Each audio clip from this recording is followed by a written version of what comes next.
Hello, hello, hello.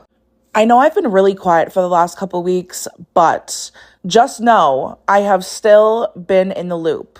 And since I recently got my monetization back, I figured now would be a good time for me to speak out on a couple of things.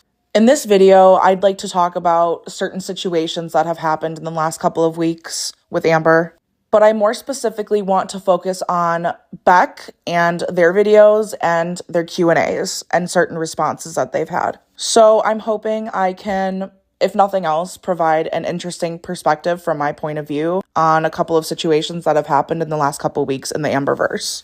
So let's get into it. Am I shocked that Amber would want to date a feeder? No, I'm not. And her being with someone who is okay with the weight she's at or really okay with her gaining more weight would be the easiest type of relationship for her to be in.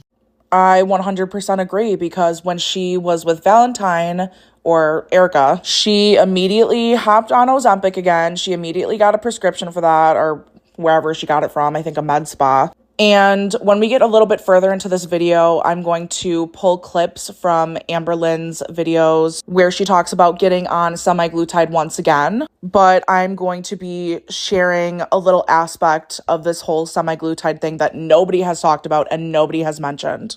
Because I think that I might be the only one who actually knows besides her and probably her mom.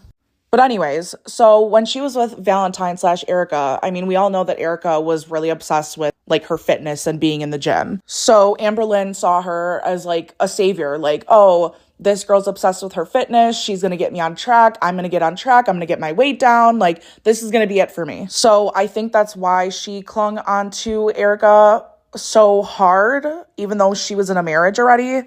And after that relationship ended, I think that she was just willing to settle for whatever, and she doesn't want to work towards anything now.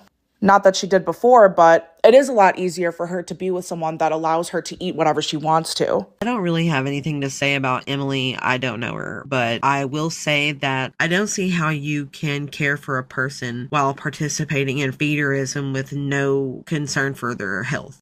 And this is exactly the reason why I told Amberlynn that I cannot be friends with her anymore when she started dating Emily. Like, yes, Emily seemed nice enough. She was quiet. But during the period where Amberlynn and Emily and I would sit on FaceTime calls, Emily would always make these weird little suggestive comments that let me know that she was not a good person.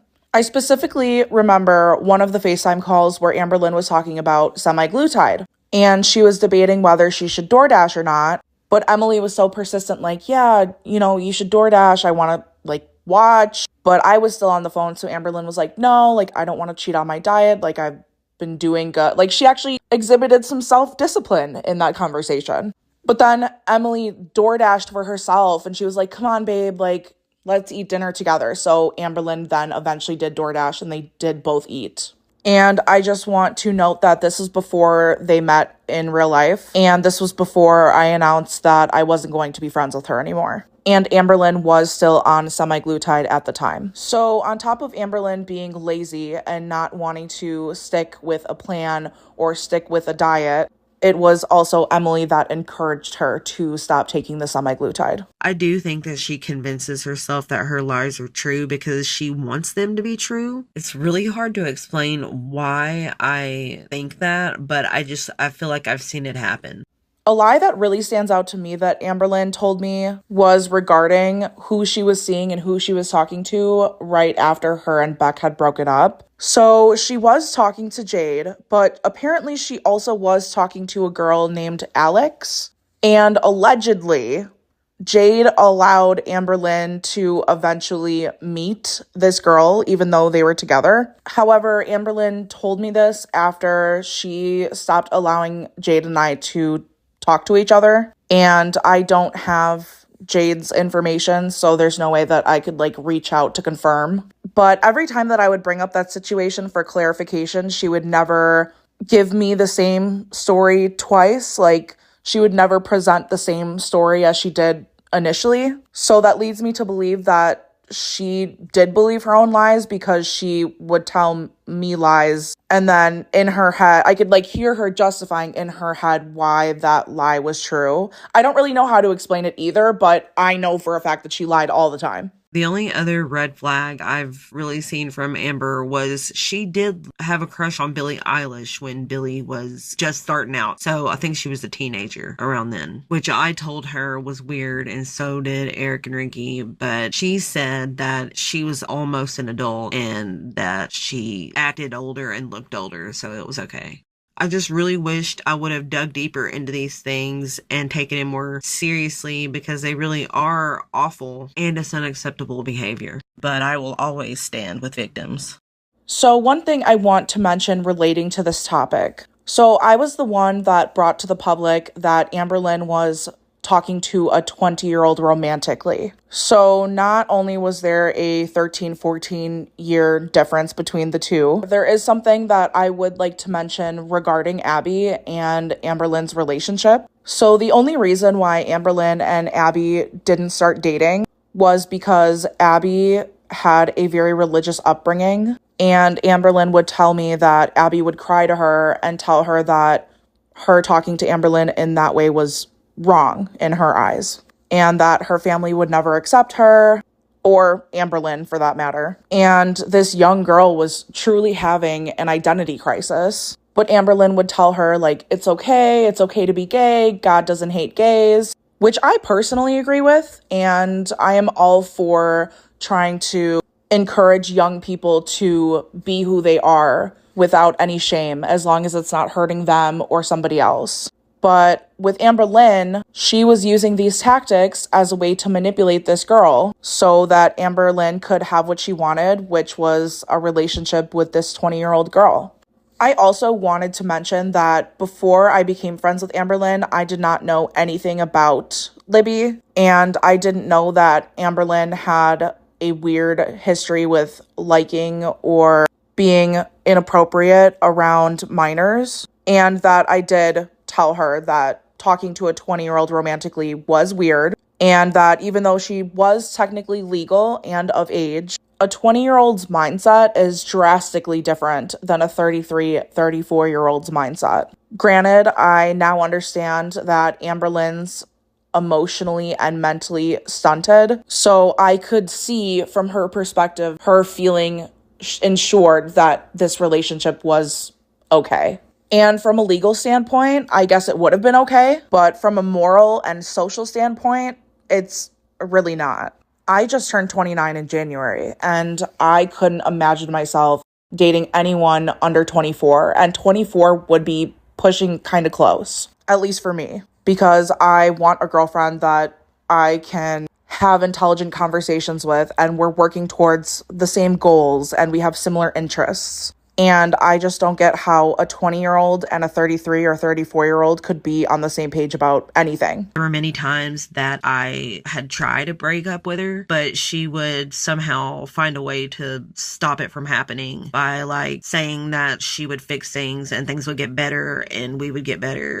So Beck saying this reminded me of the time that I kind of stopped trying to be friends with Amberlynn. I don't know if I necessarily said we can't be friends anymore, but I think I said something along the lines of we need to like take a step back, or we need to cut some things out of our communication with each other, because I had a girlfriend and she was single at the time, but she would still make like really suggestive comments publicly, like on Facebook, calling me like daddy, even though I was in a relationship and everyone knew that. But anyway, so there was this one night where she flipped out because I wasn't talking to her enough because I was at my girlfriend's house at the time. And she left me this voicemail. Hello. So my abandonment thingy is happening right now. I'm getting a little irrational with anxiety and fear. So that's why I keep texting. But I just wanted to apologize if I came off as mean or insensitive or anything, the way that I want to treat you always, because you're a good friend of mine. Why am I about to start crying in a voice message? Like, I need help. I don't like when we argue. It does not feel good. It feels very lonely and painful. I hope you and Bailey have a really good night. And again, I'm sorry. I don't want either of you mad at me because I definitely never meant any ill will at all. Love you guys. So, listening back to that, that apology does actually sound kind of genuine for her. But it just makes me sad because I know that back then I believed that it was genuine and I felt bad for her, which is literally why she sent that to me and why she wanted to apologize in the first place. Because when she was lonely or she felt like she was losing her grasp on me, she would be more kind sounding and more attentive. But keep in mind, this is when she didn't have a girlfriend. This is when she was single. So there wasn't anyone or anything occupying her time. She did go to therapy for a very, very short time when we were together, maybe a few sessions. But no, she was not diagnosed with BPD while we were together. I think I've said this before, but Amberlynn absolutely has not been diagnosed with borderline, or now she's been saying that she has CPTSD. And granted, both of those diagnoses are possible for the things that she has been through in her life. However, there are a lot of other mental illness diagnoses that it could be as well. There is no doubt in my mind that she has some type of cluster B disorder. But until you are evaluated by a professional or a group of professionals, you have no idea what you have. And you can't just use Google and AI chat to diagnose yourself. It doesn't work that way. And from my perspective, this is just another lie that she has told that she has fully convinced herself to be true. I don't think she has ever truly been confident in herself or in her own interests enough to just be herself around people. Or maybe she knew that who she really was wasn't as likable as the people she wanted to befriend, so it was easier to act like them than to be judged or scrutinized for her own personality and behavior. I think it's important to find people who like you for who you are, but I think she didn't feel like that was possible, so she had to be someone else with everyone. If she had just been herself, she could have formed real friendships a long time ago and been actually working on herself and improving all this time. I wholeheartedly agree. I truly believe that I would often find myself wondering if we were really that similar or if she was parroting all of my little phrases or parts of my personality. She never admitted to lying about a disorder, but I think that's because she genuinely believes that she has every single one that she says she has. She would self-diagnose constantly based on how she felt and a few Google searches. I just want to say one thing to Amber because I know that she's going to watch this. So, Amber, I know that it's really hard for you to be accountable for your own actions and to tell the truth in the way that things had actually happened and not your own twisted version of the truth. But once you realize that life isn't going to get better until you start taking accountability for your own actions, and when you realize that you can't blame everyone else in the world for your own shortcomings, and you actually decide to get the help that you clearly need, life does get better and life does get easier, and dealing with big emotions or scary situations becomes less of a crisis and more of an everyday thing that everyone has to deal with. While with Amber, she would be very defensive anytime I'd try to ask her if she may be bisexual. She would say no and accuse me of trying to label her or change who she was. I'd ask about it because she would talk a lot about being with guys. I do understand being confused about your identity and wanting to explore that, but I was never really given that opportunity to support her or to allow her to explore that part of her. We didn't talk more about it because she was so adamant that she only liked women and would shut me down anytime I asked about possibly being bi. So this was actually the part of Beck's new video where I paused the video and decided that I was going to make my own. So a couple things about this. Amber would literally always ostracize me anytime that I would talk about anything that wasn't another woman. She would be like, "Oh, I thought you were a lesbian," or "Oh, I don't really like bisexual girls," whenever I would share an experience that I had. First of all, if we're not dating, it doesn't really matter the experiences that I've had. And even if we were dating, who are you to judge me? Secondly, I would not really say that I'm bisexual, but this is not about me. I just think it's funny how she accepted that from Jade, the being bisexual, and she would have entertained a 3-person rendezvous with Jade had the opportunity arose. Not to mention, when she was talking to Danielle and Abby and Erica, she was also talking to a guy. You know what? Let me see if I can find the receipts. Yeah, so I found them. And here is the conversation that we had regarding her conversations with him. Sitting on my couch. I really don't want to get up, but I guess I have to now because he just hung up on the phone with me, even though we were having a great conversation. I don't even know what I want to do now. I could clean my bathroom or my kitchen. I think I need your input on this. I don't know. I need to drive to Oklahoma first and deliver you ice cream. Coffee ice cream. Okay. This is my second vlog, by the way, so I'm already getting up there. I already have 5 subscribers, so peace out. As for the guy, oh my god. He's a subscriber type deal type situation, and I think that he might have a fetish for the bigger girlies, and he's super attractive. I can say that. Like, you can look at him and you can be like, oh yeah, he's cutie. Well,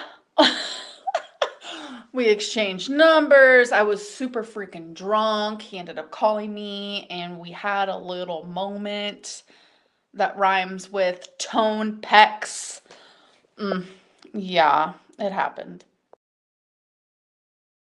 It is not my finest moment. I have been extremely lonely. I have been confused. I have been going through it. I am literally heartbroken over 2 people at once. I have been turning to alcohol. I felt lonely, and he made me feel like I was the hottest thing ever. And it just kind of happened. It is what it is. So was all of that talk about me liking guys and how it's gross, just you projecting? As for my experience as a non-binary person with Amber, I did bring it up a few times in our relationship. The only response I got was always, I don't know, you seem like a woman to me. It took me saying something publicly in a video recently to get her to respect my pronouns and name. So I don't think that if I'd come out at that time that she would have respected that decision. She does not look like a girl. She taped down her boobs on purpose, so they'd always think that was a boy. So it was just really weird because I'm not into that. That audio was from a couple years ago when Amberlynn was addressing, I believe, Casey, and how he looked like a boy, but Amberlynn wasn't into that. So no, I don't think that Amberlynn would have respected Beck coming out as non-binary. And when Amberlynn and I would talk about Beck, Amberlynn would still use she, her pronouns, even though she knew better. Amberlynn doesn't respect and won't respect anything that she doesn't understand or identify with. So in the beginning of this video, I said that I was going to try to find clips from Amberlynn's videos regarding semaglutide to pull and put into this video. However, I'm really struggling to find those clips, so I'm just going to talk about what I know. So when Amberlynn was on semaglutide when she was with Erica, she allegedly was working with this company, and if she lost a certain amount of weight and was promoting it on her channel and was doing well off of the semaglutide, apparently she had this link, and if people were getting semaglutide from her link, she would get kickbacks, or I think she said that she would be able to take it for free for herself, but she never stayed on semaglutide long enough to see any results, which means she never promoted the company and she never shared her link and she never got the kickbacks. I am going to end this video here. Thank you to everyone that watched this video and any of my other videos. If you liked this video, please give it a thumbs up and subscribe. Okay, bye.